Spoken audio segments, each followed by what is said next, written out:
Okay, hi everyone, welcome to today's tutorials. Let's have a quick one, jump into creating something in Adobe Illustrator. But first, we would like to take this image that I got and take it into Photoshop. Let's just have it trimmed and cut properly. Then we'll come back into Adobe Illustrator. So I will probably have to speed the video so we bring ourselves to speed. Yes, in Adobe Illustrator. So I'm going to click on it and I'm going to go edit in Photoshop right over here. Okay, now let's work straight on this. I will first want to try the AI feature of the Photoshop dash to remove background automatically. Let's see if it will work well. Okay, so I think it actually did a pretty good job. Just that I think some of the parts are missing, so we could go into select and mask here and then we'll work on seeing the ones that we can restore back.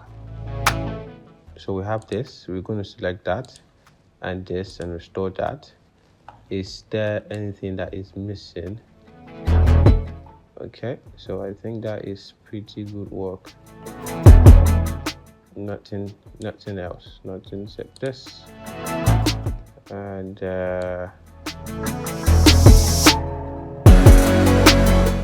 okay, so could bring that down. Yeah, so I think this is good. This is really good. And ensure that it's on new layer, so I just have that on a new layer. And I have this here. We could either make it a little bit more artistic as we go into filter gallery and begin to adjust everything to be like an art. I think this is okay. So the poster edges is what I'm applying here. If you turn that off, there's not much difference, but I think it makes those edges more visible here. So press OK, and I think I have that saved. So I could save this as a PSD file. So I'm saving this as a PSD file. I could just say Greek goddess. Same this Greek goddess statue and save that. I go back into Illustrator and I go and relink this. I'll come here to this link, so in case you can't find it, you go to Windows and you scroll down to link right here. So we have Greek goddess statue here, and voila, we have that. So we could keep that by the side, and let's see if we could play with. So I'm trying to do it so it's more usable for t-shirts or any for t-shirt printables, for t-shirts and various cloth materials. So I actually got some color palettes that I would love to generate here. I will select this and make this big. Then I could duplicate it. I double click here and I paste the hex code I copied. So you have that color here. Copy this place. I copy this hex code here and I come back here. I double click and I paste it and I say, okay, good. So I have these two selected. I could duplicate that. I click on this and I come to the bright one. I select that. I double click and I paste that there. I do the same here. Copy this and then double click and paste that. I click on OK. So I could select the two of them. I could hold Ctrl Alt B, so it creates a blend, and do the same thing, Ctrl Alt B, and the same thing. So I could select the two of them. So I just work with speed. I'll double click on my blend tool here because I already applied the blend tool. The longer process is come to object, you come to blend, and you could see make blend, which is Ctrl Alt B or Alt Ctrl B, the same thing. So we could come here, double click, send it to specified steps. I choose 2. You could say okay. So now you have like your color palette, a monochromic, is it monochromic? I think so, something like that, monochromic. So like a color that is on a spectrum, a single spectrum. So works with shades and shades like that. So it works much better with the HSB kind of color technique. Okay, let me first expand this so I show you what I mean by the HSB. We could also ungroup them. Come here, you could ungroup this, so they become single colors. You can move them like that. So what I mean by the HSB and HSB, is it HSB? Yeah, HSB. Is once you select this and you come right here, you have the HSB, which is right over here, which is the hue, the saturation, and the brightness. So this monochromic, is it monochromic or something like that, works very well. Not monochromatic instead. Is it monochromatic? I've forgotten the word or the sentence. Just a little bit of explanation there. We'll get the word for it because I'll also put that in the caption there or in the description there. So it works very well with the HSB. While if you apply maybe a different technique, which is like the tetra or the trichromatic or trichromic, something like that, chromatic method of using colors, you could also try the RGB and different ones. Therefore, CYK or print, you already know those ones. So these ones are much better when you are applying this one technique. Having one color working on the spectrum, it's much so we are going to try one of the things I've been doing for quite some time now. We have a color here, and we could put that there. We could decide to transform scale, make it by 300 and hit that up. I'll prefer to choose the color here. So for eyedropper to send this to the back because there's supposed to be something. I did not duplicate it, so that's my bad. In this, you select, you go transform, you go to scale, you go to 300, and you go to copy, not OK, copy. So send it to the back. You could use your eyedropper tool and make that white. You select the two of them and you Control S or you Control Alt B to create a blend. We could select, double click in what you have created here. It isolates that layer or isolates the combination, the blend. Then we could decide to tweak this. We come here, we go to distance distorts, I will go to tweak. Yes, I go to tweak, and I could tweak that and probably tweak this like this and like that. So we're going to make the blend. Come here, double click, go to specified steps. It's 1 now. Could make that 10. Yeah, 10. Or you could also make that 20, or let's go 15, I think. We'll come back to this part. Could double click inside also and decide to scale them proportionally. I think we could straighten this part for this one here. Yep, bring that down there like so. Then scale it up and scale this like that. Bring this, bring it to the center or something like that. I think this is okay. Okay, good. Do this. Then we could have our statue placed right over here. So it brings about the chaos and the dream, and I think I should just title this as dreams. Let's see what we're gonna call this.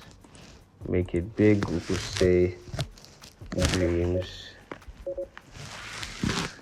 and then could look for a very good font. Let me check online, or I think probably I should have font in my archive.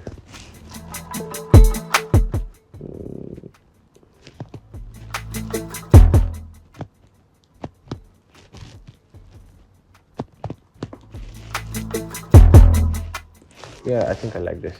It's called Enchant Dreams. Ooh. Okay, that's pretty cool. And white will not be that visible. We could drop it like so. Like the font. And we could also reduce the spaces in between. I think it's called Enchant Then we go to Gemini, one of the things I use to generate my poems most times. And I could say, what should I give it? Should I say, right? That is like a poem about a statue.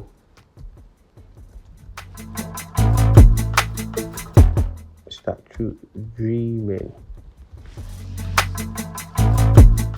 So just have them generated there. I like putting text in my designs. It just gives it that flow. I do like that flow. So we could paste that, and we could make this clash. Drop that to about 10. Make it medium, I think, so it's more readable. Front, bring that to the front, ensure it's in the front so you could be able to edit it more easily. So if it's too long, I think it's going into the bright part. We could break this into another part. Break this into another part, and we could copy this and bring the continuation into this part. But it will be like this, I think. Like this. We could maybe draw a line. Just draw a line. I don't know why we're drawing a line, but I think just draw a line. Zoom out. Bring this so we can add this to the swatches. Remember, we did not add it to the swatches. We'll come here to the swatch panel. You go to this one, and it adds as a group. So it adds under here as a group, so we can be able to easily pick our colors. Should we make it red? I think so. Make it red, and we could zoom out and see what works better. Yeah, I think this is good. Yeah, so I think this is good.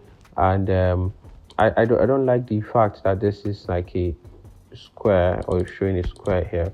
We could make that pure white, like so. So these and the ending part there, we could also scale it. I don't want it to look like a flower or something like that. So I think this is good. This is good. Then we could have our text just spread in different font sizes and different colors. To make that black and send that behind the statue. Yeah, like so. And then maybe something it could come into here. And like so, send that back behind it. And we could also make that red. If it's red, it has to be maybe no. I think it should come towards here, like so. Yeah. What do we think?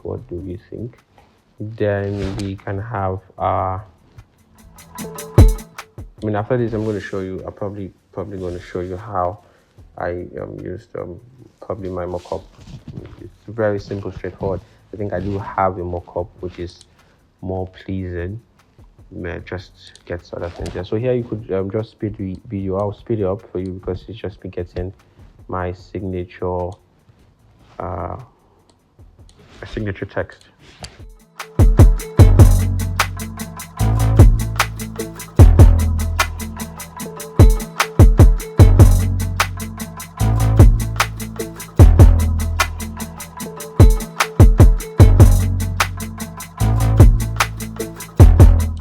Okay, so I think this is a great design so far. We could group it and take it into Photoshop for a mock-up, a t-shirt mock-up.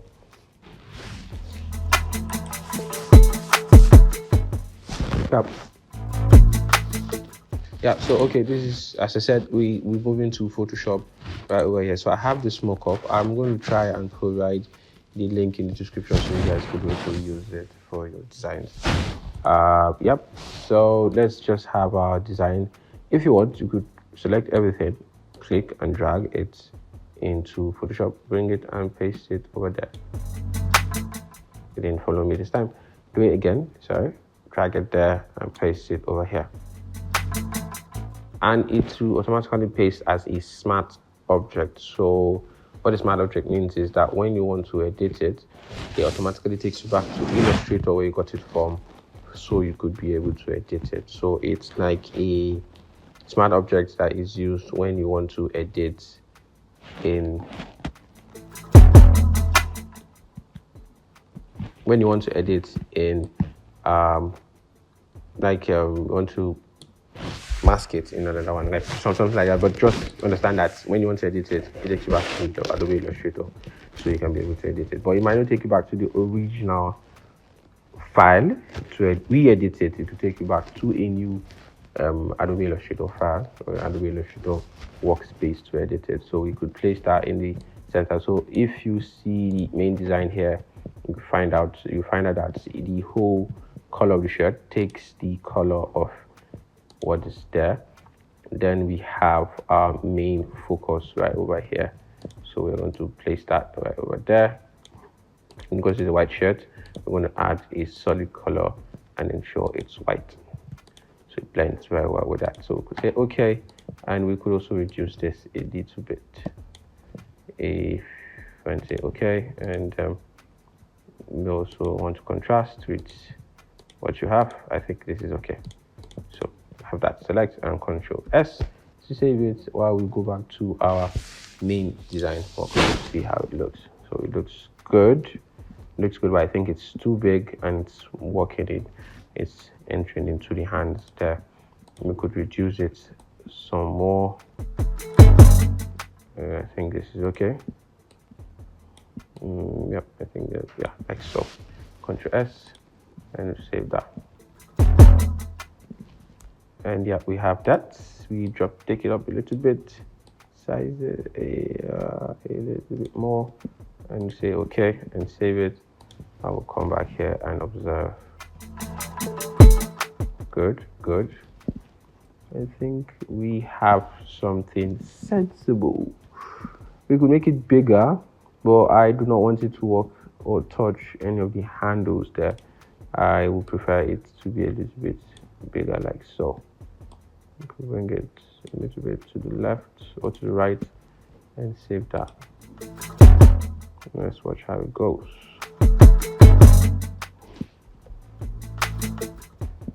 Enter, save, and compare. Good, we have this. So I think this is wonderful, very wonderful.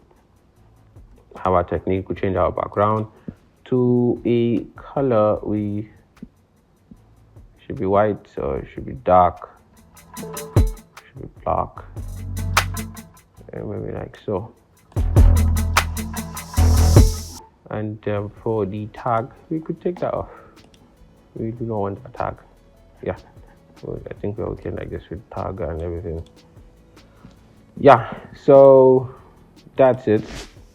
That's for our mock-up. We export Ctrl Alt Shift and W.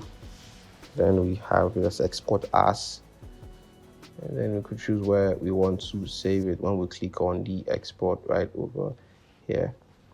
And then voila, so we have this as our design, our main design, and we also have that as our mock-up at the end of the whole tutorial. Thank you guys for watching. If you enjoyed this video, please, you could share it. You could also give it a like, and please do subscribe, and also share it to those that are graphic designers or are interested in learning graphic designs. We'll be introducing some new things later in the future as soon as possible. This is Redesigns here. My name is Jerry, and I will see you guys in the next tutorials. Bye.